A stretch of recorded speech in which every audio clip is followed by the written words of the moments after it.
Hello दोस्तों, welcome back to my channel learn classes में आप सभी को स्वागत करते हैं। यदि आप इस चैनल पर नए हैं तो प्लीज़ चैनल को सब्सक्राइब कर लीजिए, वीडियो को लाइक कर लीजिए और जो बेल आइकन है ना उसे ही प्रेस कर लीजिएगा, ताकि हम जब भी कोई वीडियो अपलोड करेंगे ना तो सबसे पहले वीडियो आपके पास पहुँचेगा। तो आज हम लोग ना 11th क्लास का जो अकाउंट सब्जेक्ट है ना, 11th क्लास में जो अकाउंट सब्जेक्ट है इसके अंदर एक नया चैप्टर शुरू करने जा रहे हैं। चैप्टर नंबर 8 जिसका नाम है लेजर, LEDGER, लेजर। देखिए इसमें जो लेजर में जो डी है ना ये साइलेंट है, यानी लिखते वक्त ये डी का यूज करते हैं लेकिन बोलते वक्त इस डी को नहीं बोलते हैं। जैसे देखिए ना, लिखने में डी का इस्तेमाल किए हैं लेकिन बोलने में LEGER बोलते हैं, लेजर बोलते हैं। लेजर को ना हिंदी में पता है क्या बोलते हैं? खाता बही, खाता बही। लेजर का दूसरा भी नाम है, एक और नाम से बुलाते हैं, प्रिंसिपल बुक के भी नाम से बुलाते हैं लेजर को। PRINCIPAL, प्रिंसिपल बुक भी कहा जाता है। यानी लेजर का दूसरा नाम क्या है? तो प्रिंसिपल बुक भी है। अब लेजर क्या होता है? क्या है लेजर? देखिए लेजर जो है ना एक बुक होता है। क्या होता है? एक बुक होता है जिसके अंदर बहुत सारे अकाउंट ओपन करते हैं और इस बुक को हम बोलते हैं प्रिंसिपल बुक, PB। यानी लेजर क्या होता है? एक बुक होता है जिसके अंदर बहुत सारे अकाउंट ओपन होता है जिसे हम, और इस बुक को हम बोलते हैं प्रिंसिपल बुक। अच्छा, जो लेजर इसके अंदर जो अकाउंट लेजर मतलब जो अकाउंट ओपन होता है, यानी लेजर के अंदर जो अकाउंट ओपन होता है वो कहाँ से आता है? भाई लेजर तो हम सब जानते हैं कि लेजर, भाई अभी बताएं कि लेजर क्या है? एक बुक है जिसके अंदर बहुत सारे अकाउंट ओपन होता है और इस बुक को हम प्रिंसिपल बुक भी कहते हैं, प्रिंसिपल बुक भी कहते हैं। तो इस लेजर के अंदर जो अकाउंट आता है वो कहाँ से आता है? तो जर्नल बुक के अंदर जितने भी अकाउंट ओपन होता है, अब ये मत पूछना कि भाई जर्नल बुक क्या होता है, क्योंकि यदि आप जर्नल नहीं पढ़े हैं ना, यानी चैप्टर नंबर 7 यदि आप जर्नल नहीं पढ़े हैं तो फिर आपको लेजर समझ में कतई नहीं आएगा, बिल्कुल नहीं आएगा। क्योंकि जर्नल के ही कंसेप्ट पे लेजर को बनाया गया है, जर्नल के बाद ही लेजर पे आना है। तो यदि आप जर्नल नहीं पढ़े हैं तो मेरा इसी चैनल पर वीडियो अपलोडेड है, आप जाके देखिए। जर्नल बुक के अंदर जितने भी अकाउंट ओपन होता है, चाहे वो पर्सनल अकाउंट हो, रियल अकाउंट हो, RA का मतलब रियल अकाउंट, PA का मतलब पर्सनल अकाउंट, चाहे वो पर्सनल अकाउंट हो, रियल अकाउंट हो या नॉमिनल अकाउंट है, जितने भी अकाउंट ओपन होता है हर एक अकाउंट का अलग अलग एक स्पेशल बुक बनाते हैं और उस बुक को बोलते हैं पर्सनल बुक। जैसे जर्नल बुक के अंदर अगर फर्नीचर अकाउंट ओपन हुआ है, सैलरी अकाउंट ओपन हुआ है, सेल्स अकाउंट ओपन हुआ है, परचेज अकाउंट ओपन हुआ है, ऐसे तमाम अकाउंट अगर ओपन हुआ है, हर एक अकाउंट का अलग अलग बुक बनाना, स्पेशल बुक बनाना ही लेजर कहलाता है। तो लेजर के अंदर अकाउंट कहाँ से आता है? तो जर्नल बुक के अंदर जो अकाउंट ओपन होता है ना, वही अकाउंट जो है ना लेजर के अंदर जाता है। और जो अकाउंट होता है ना, हम पता आपको बतेबे किए हैं, पहले बताए हैं कि हर एक अकाउंट जो होता है ना, जितने भी अकाउंट होता है वो T शेप का होता है। यानी अल्फ़ाबेट में जो 26 लेटर होता है ना, जिसमें ABCD, T जो होता है वो T शेप का अकाउंट होता है, जिसमें लेफ्ट हैंड साइड में 4 कॉलम और राइट हैंड साइड में 4 कॉलम होता है। लेफ्ट हैंड साइड को ना डेबिट कहते हैं और राइट हैंड साइड को क्रेडिट कहते हैं। अब सवाल ये बनता है कि भैया लेजर बनाने का क्या फ़ायदा है, क्यों लेजर बनाया जाता है? तो किसी भी पार्टिकुलर अकाउंट के, जैसे सैलरी अकाउंट है, सेल अकाउंट है, परचेज अकाउंट है, किसी भी पार्टिकुलर अकाउंट के बारे में अगर डिटेल में और कम समय में, यानी थोड़ा सा समय में अगर कोई जानकारी देता है ना, अगर किसी पार्टिकुलर अकाउंट के बारे में डिटेल में थोड़ा समय में अगर कोई जानकारी देता है तो ये लेजर ही देता है, ये लेजर ही देता है। साथ ही आगे जो है ना लेजर के ही बेस पे, साथ ही LEDGER, लेजर के ही बेस पे आगे हम लोग ट्रायल बैलेंस बनाते हैं, यानी TB बनाते हैं, बिजनेस का फाइनल अकाउंट बनाते हैं। अब TB का मतलब ये नहीं कि टेराबाइट नहीं, TB का मतलब ट्रायल बैलेंस। ट्रायल बैलेंस कैसे बनाते हैं, फाइनल अकाउंट कैसे बनाते हैं वो पढ़ेंगे, जब समय आएगा तो पढ़ेंगे।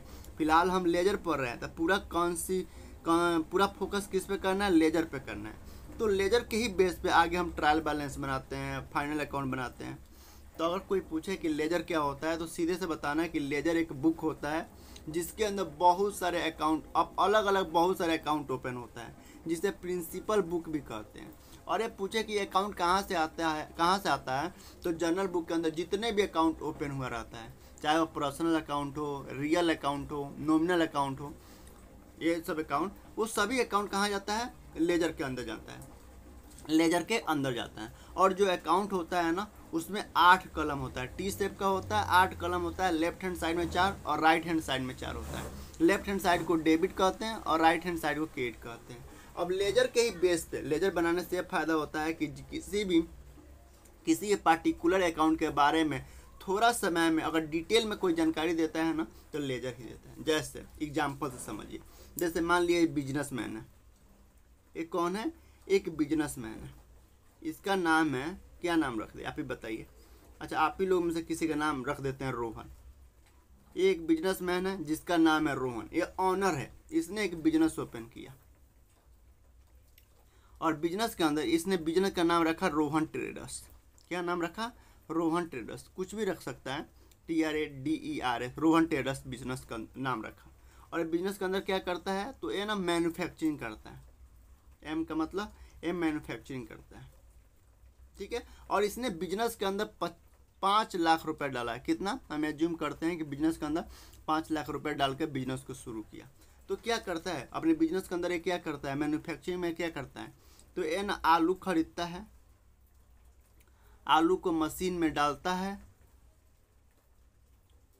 फिर बाहर चिप्स बाहर निकलता है, यानी प्रोसेस से, मशीन के प्रोसेस से चिप्स बाहर निकलता है, और ये चिप्स का कारोबार करता है, धंधा करता है, कारोबार करता है, धंधा करता है, बिजनेस करता है, यानी चिप्स बेच कर पैसा बनाता है।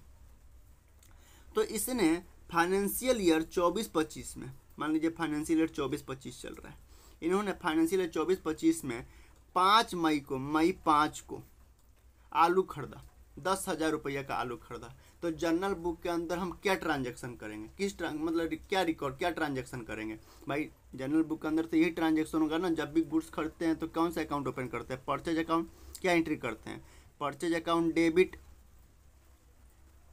टू कैश अकाउंट करते हैं, यही करते हैं ना। फिर इन्होंने मई में 7 मई को इन्होंने 3,000 रुपये का चिप्स बेचा, तो क्या एंट्री करेगा, कैश में आया, कैश में बेचा है तो कैश आया, क्योंकि एसेट बढ़ता है तो डेबिट करते हैं, कैश आ रहा है डेबिट करेंगे। और जब भी हम गुड्स सेल करते हैं तो सेल अकाउंट ओपन करते हैं। इन्होंने आगे चलकर, मतलब किशन ने आगे चलकर अपने बिजनेस के अंदर मई 10 को एम्प्लॉय को सैलरी दिया, SALARY सैलरी दिया, तो salary account debit to cash account. फिर आगे चलकर 15 मई को फिर परचेज किया आलू, तो purchase account debit to cash account, या आपके उधार में खरीदा है तो टू क्रेडिटर अकाउंट, यही एंट्री करेगा ना जनरल बुक के अंदर। तो देखिए जनरल बुक के अंदर कितना अकाउंट ओपन हो गया, एक तो परचेज अकाउंट ओपन हुआ है, कैश अकाउंट ओपन हुआ है, फिर सेल अकाउंट ओपन हुआ है, सैलरी अकाउंट ओपन हुआ है, क्रेडिटर अकाउंट ओपन हुआ है, इतना सारा अकाउंट ओपन हुआ है। अब ये सारा रिकॉर्ड किया कौन है, तो सोहन नाम का एक अकाउंटेंट है, बिजनेस में एक अकाउंटेंट रखा गया है जो business books of account maintain करता है, यानी सारे ट्रांजैक्शन को रिकॉर्ड कौन करता है, ये सोहन करता है। तो अब रोहन जो है ना सोहन से पूछ रहा है कि भैया हमको ये बताओ, अकाउंटेंट भैया यानी रोहन कह रहा है सोहन से कि सोहन जी ये बताइए कि हम फाइनेंशियल ईयर 24-25 में कितना, अभी तक हम कितने रुपए का परचेज किए हैं, कितने रुपए का परचेज किए। हम मानते हैं कि टोटल 500 एंट्री पास हुआ है, टोटल 500 एंट्री जो ऐसे करके टोटल 500 एंट्री पास किया गया है, जनरल बुक के अंदर 500 एंट्री रिकॉर्ड किया गया है। अब रोहन सोहन से पूछ रहा है कि बताइए कि हम अभी तक कितने रुपया का परचेज किए हैं, यानी हमारा परचेज कब हुआ है और कितने रुपया का हुआ है, हमको डिटेल में बताइए। तब क्या होगा, अब भाई अब जो सोहन है टाइम मांगेगा कि सर हमको, अगर लेजर नहीं बनाया है तो टाइम मांगेगा कि सर हमको टाइम दीजिए, हम जनरल बुक को पलटेंगे खोजेंगे उसको, मतलब कहीं ना कहीं लिखेंगे और आपको मैसेज कर देंगे, बता देंगे। टाइम लगेगा। फिर मान लीजिए कि 1 महीना के बाद अगर सेल के बारे में पूछ दे, अलग अलग अकाउंट के डिटेल के बारे में पूछ दे कि भैया हमको इस अकाउंट के बारे में डिटेल में बताइए, सैलरी पूछ दे, फिर बाद में पूछ दे कि भाई सैलरी हम कितने लोगों को अभी तक दे दिए, कितने रुपए का, तो भाई टाइम लगेगा ना, टाइम लगेगा। मान लीजिए 5 साल हो गया, 5 साल हो गया, मान लीजिए 24-25 खत्म हो गया, फाइनेंशियल ईयर 26-27 चल रहा है, 26-27 में चल रहा है, और उस दिन 26-27 में 24-25 का रिपोर्ट पूछ दे तो फिर टाइम लगेगा, परेशान हो जाएगा। इसीलिए अलग से लेजर बनाया जाता है। तो अब अगर परचेज अकाउंट का लेजर बना लेते हैं ना टी शेप में, जितना भी परचेज किए हैं या हर एक अकाउंट का अलग अलग लेजर बना लेते हैं ना, तो ये अलग अलग पतला पतला बुक बन जाता है। और एक ज़्यादा से ज़्यादा अगर बहुत बड़ा बिजनेस भी होगा ना तो 3 से 4 पेज लेगा, इससे ज़्यादा पेज नहीं लेगा, और एक रिपोर्ट बन जाएगा। तो आराम से हम डिटेल को देख के बता सकते हैं, आराम से बता सकते हैं। परचेज अकाउंट में केवल परचेज के बारे में डिटेल आ जाएगा, केवल परचेज के बारे में डिटेल आएगा, तो हम आराम से कोई भी अकाउंटेंट अपने ऑनर को बता सकते हैं। ठीक है, जैसे हम एग्जाम्पल से समझा रहे हैं। जैसे जब हम लोग मैट्रिक में पढ़ते थे ना, मैट्रिक में पढ़ते थे तो हम लोगों को क्या था, हिंदी भी पढ़ना होता था, संस्कृत भी पढ़ना होता था, और संस्कृत भी पढ़ते थे हम लोग, और ऐसे करके हिस्ट्री भी पढ़ते थे, ज्योग्राफी भी पढ़ना होता था, इंग्लिश भी पढ़ना होता था। तो हम लोग क्या करते थे, जब हम लोग स्कूल जाते थे तो स्कूल में सारे बुक को ले जाते थे, लेकिन कॉपी को यानी रजिस्टर को, मॉडर्न में लोग रजिस्टर बोलता है, हम लोग तो कॉपी ही बोलते थे, लेकिन हम लोग एक ही रजिस्टर ले जाते थे, और उसी के अंदर हिंदी वाले टीचर आए जो भी पढ़ाए हिंदी के यहाँ लिख लिए, फिर इंग्लिश का टीचर आए, इंग्लिश वाले टीचर जो भी पढ़ाए उसका हमने यहाँ पे लिख लिए, मतलब एक ही कॉपी के अंदर सब लिखते जा रहे हैं। फिर ज्योग्राफी वाले टीचर आए जो भी पढ़ाए इसको यहाँ पे लिख लिए, एक ही कॉपी के अंदर रिकॉर्ड कर लेते थे, लिख लेते थे। फिर घर आके क्या करते थे, सबका सभी सब्जेक्ट का अलग अलग बुक, अलग अलग रजिस्टर बना कर रखते थे, अलग अलग रजिस्टर बना कर रखते थे कि हिस्ट्री का रजिस्टर है, हिस्ट्री का कॉपी है रजिस्टर है, मैथ का रजिस्टर है, संस्कृत का रजिस्टर है, या इंग्लिश का रजिस्टर है। और उसके अंदर हम लोग क्या करते थे, फेयर करते थे, यानी हिस्ट्री के रजिस्टर में केवल हिस्ट्री के बारे में लिखते थे, मैथ के रजिस्टर में केवल मैथ के क्वेश्चन आंसर फार्मूला लिखते थे, संस्कृत के रजिस्टर में केवल संस्कृत के बारे में लिखते थे कि सतौते तम सतौते बल्को बल्को बल्का बल्कम बल्को बल्कान, ये सब लिखते थे। यही सब करते थे ना, क्यों करते थे, जाकि बाकी ताकि क्योंकि जब एग्ज़ाम आए ना तो उस दिन हमको ये रजिस्टर ना देखना पड़े, क्योंकि ये रजिस्टर देखेंगे तो फिर हम कंफ्यूज हो जाएंगे। पता चले कि आज मैथ का पेपर है और इसी के अंदर मैथ खोज रहे हैं कि कहाँ कहाँ मैथ सोल्व किए हैं, तो उसके लिए अलग से बुक बनाए हैं। तो मैथ का रजिस्टर खोलेंगे और आराम से पढ़ेंगे और जाकर पेपर दे देंगे। तो हमको एग्ज़ाम के टाइम पे क्या करता था, सहूलियत देता था, और हर कोई फेयर करता है, हर कोई रफ पेपर बनाता है। उसी तरह लेजर इसीलिए बनाया जाता है कि किसी भी पार्टिकुलर अकाउंट के बारे में कोई डिटेल में जानना चाहे, कम समय में लेजर बता देता है। साथ ही ट्रायल बैलेंस जब हम लोग पढ़ेंगे ना, तो ट्रायल बैलेंस जो है ना लेजर के ही बेस पे बनाया जाता है। फाइनल भी हमारा थोड़ा टेढ़ा हो जाता है, थोड़ा ध्यान दीजिएगा। फाइनल अकाउंट जो होता है ना, फाइनल अकाउंट भी बनाते हैं तो लेजर के ही बेस पे बनाया जाता है। इसलिए लेजर जो है ना हर बिजनेसमैन के लिए जो है ना ये मैंडेटरी हो जाता है।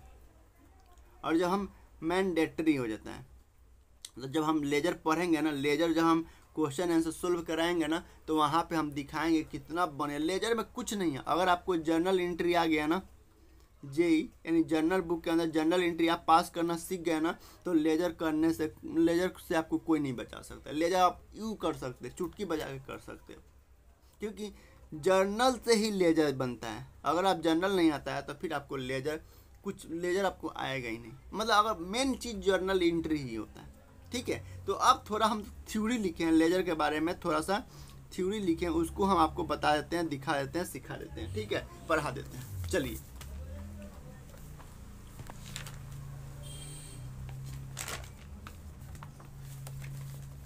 देखिए, सबसे पहले लेजर को हिंदी में बोलते हैं खाता बही, और लेजर का दूसरा नाम क्या है, प्रिंसिपल बुक भी कहा जाता है, यानी प्रधान या मुख्य बही।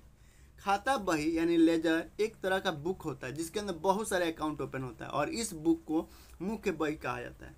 जर्नल बुक के अंदर जितने भी अकाउंट ओपन हुए होते हैं, चाहे वह पर्सनल अकाउंट हो, रियल अकाउंट हो, नॉमिनल अकाउंट हो, उन सभी खातों का अलग अलग बुक तैयार करते हैं और इस बुक को लेजर कहते हैं। यानी जिस बुक में किसी बिजनेस के सभी लेन देनों का वर्गीकृत और अस्थायी रिकॉर्ड होता है उसे हम लेजर कहते हैं। जैसे हम लोग जब हम लोग स्कूल में पढ़ते हैं तो अलग अलग बच्चों को, अलग अलग क्लास के बच्चों को अलग अलग रूम में बैठाया जाता है। क्यों बैठाया जाता है? ताकि पढ़ाने में सहूलियत प्रदान करने, पढ़ने वाले और पढ़ाने वाले दोनों जो है ना एक दूसरे को अच्छा से समझा सके। अगर एक ही जगह सब बच्चे को बैठा कर पढ़ाया जाएगा तो फिर दिक्कत हो जाएगा, कोई पढ़ भी नहीं पाए, टाइम का वेस्ट भी होगा। यानी अंग्रेजी में जिसको लिखना होगा वो आराम से लिख सकता है कि a ledger is a book of final entry since all the transaction record in the journal are transfer in the ledger. यानी जर्नल के अंदर जितने भी ट्रांजैक्शन रिकॉर्ड होता है उन सभी ट्रांजैक्शन को कहाँ ट्रांसफर करते हैं? लेजर के अंदर ट्रांसफर करते हैं। यानी किसी भी व्यवसाय के लिए लेजर बनाना मैंडेटरी हो जाता है, क्योंकि लेजर से ही trial balance and final account बनाया जाता है। अब एक नोट पढ़ते चलिए। ये नोट जो है ना बहुत इंपॉर्टेंट है।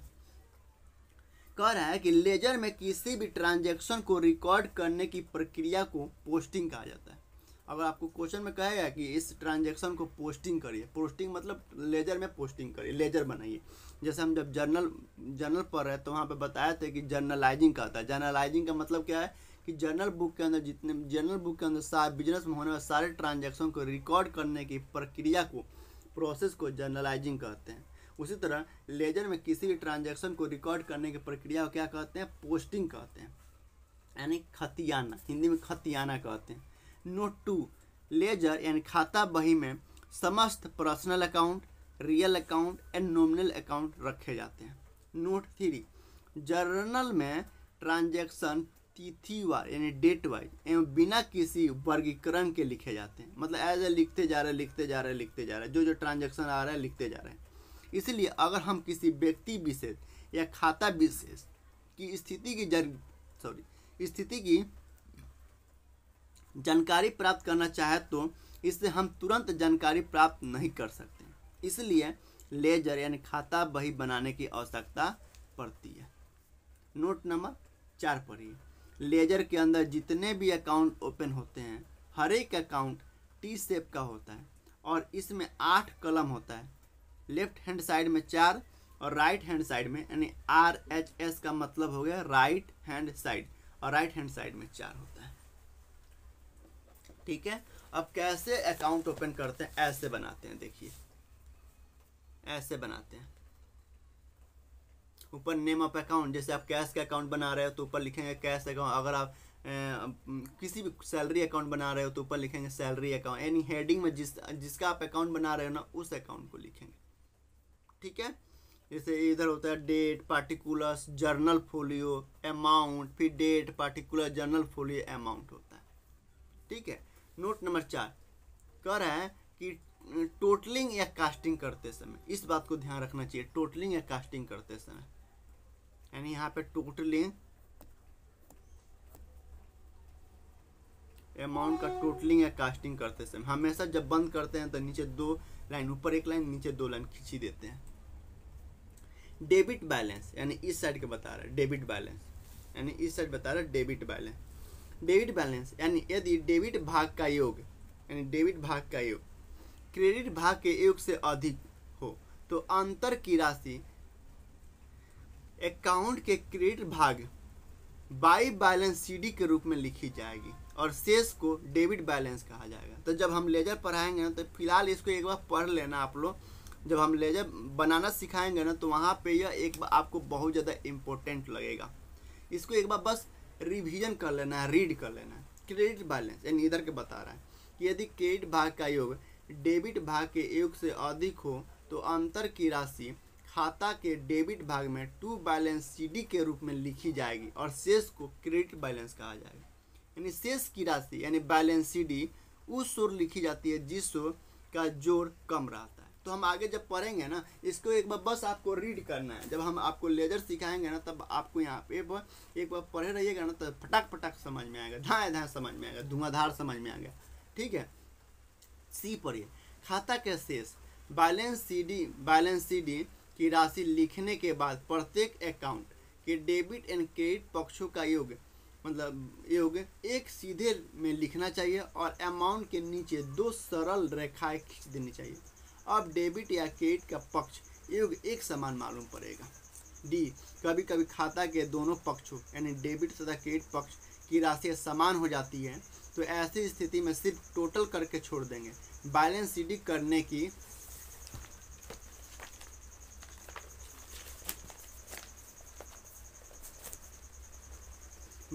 करने की जरूरत नहीं है। दोनों पक्षों का योग का बराबर हो जाना इस बात का प्रमाण है कि खाता यानी अकाउंट स्वतः बंद हो गया है। एक होता है बीडी बैलेंस बीडी और एक होता है बैलेंस सीडी। तो इसको एक बार आप रीड कर लेना, पढ़ लेना, ठीक है। जब हम बताएंगे ना तो वहाँ पे आपको और बढ़िया समझ में आएगा। फिलहाल यहाँ पर संक्षेप में बता देते हैं। बैलेंस सीडी महीने या वर्ष के अंत में निकाला जाता है।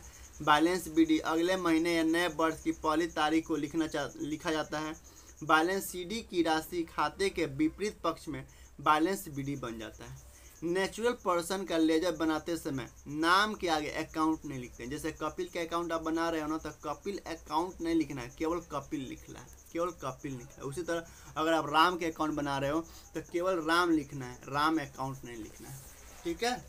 अब चलिए need and importance of ledger and खाता बही की आवश्यकता और महत्व के बारे में थोड़ा पढ़ लेते हैं। कह रहा है इजी अवेलेबल ऑफ इंफॉर्मेशन यानी सूचनाओं की सरलता से प्राप्ति।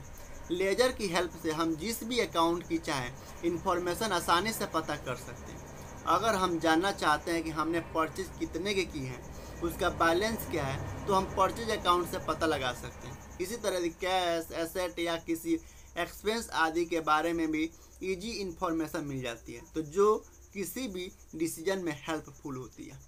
दूसरा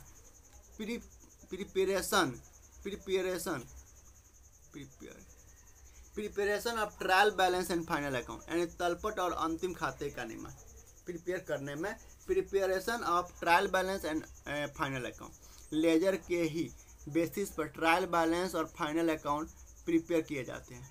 ट्रायल बैलेंस में लेजर के सारे बैलेंस को शो किया जाता है। एक तरफ सारे डेबिट बैलेंस को लिखा जाता है और दूसरी तरफ सारे क्रेडिट बैलेंस को शो किया जाता है। जब हम ट्रायल बैलेंस पढ़ेंगे ना तो वहाँ पर दिखाएंगे कि यहाँ पर लेजर की क्या आवश्यकता है, क्यों यहाँ पर लेजर की मदद से ट्रायल बैलेंस बनाया जाता है। इस तरह लेजर में हुई गलती का पता भी चल जाता है, जबकि फाइनल अकाउंट बनाने में से बिजनेस की पोजीशन का पता चलता है। बिना लेजर के दोनों काम नहीं हो सकते हैं। तो देखिए लेजर कितना इम्पोर्टेंट है। तीसरा knowledge of capital, asset and liability यानी हिंदी में कहा है तो पूंजी, संपत्तियों और दायित्वों की जानकारी। अलग अलग लेजर अकाउंट बनाने से बिजनेस की कैपिटल कितनी है, एसेट क्या क्या है, लायबिलिटी कौन कौन सी है, इन सब के बारे में भी जानकारी हो जाती है। इससे बिजनेस की फाइनेंशियल पोजीशन का क्लियर पता चल जाता है। तो आई होप कि आपको समझ में आ रहा होगा। एक और है उसको पढ़ लेते हैं। कह रहा है इट सेव टाइम यानी समय की बचत। लेजर से किसी पर्टिकुलर अकाउंट की इंफॉर्मेशन तुरंत और इजीली अवेलेबल हो जाती है, इसलिए इससे समय की बचत होती है। तो आई होप कि आपको समझ में आया होगा कि लेजर क्या होता है, लेजर क्यों बनाया जाता है। फिर भी मैं आपसे कह रहा हूँ, फिर भी यदि समझ में नहीं आया होगा या कहीं आपको लग रहा होगा कि सर मुझे नहीं यहाँ समझ में नहीं आया, तो आप मुझे कॉल करिए, मुझे कमेंट करिए, कमेंट करके ज़रूर बताइए कि हमने सर यहाँ पे हमको थोड़ा कन्फ्यूजन है, हमको और बताइए, डिटेल में बताइए। तो मैं कहीं भी मैं सबसे पहले मैं आपको ज़रूर बताऊँगा, जैसे ही बताना होगा बताऊँगा, ठीक है। तो आज के लिए इतना ही, बाय, फिर कल मिलते हैं, बाय बाय।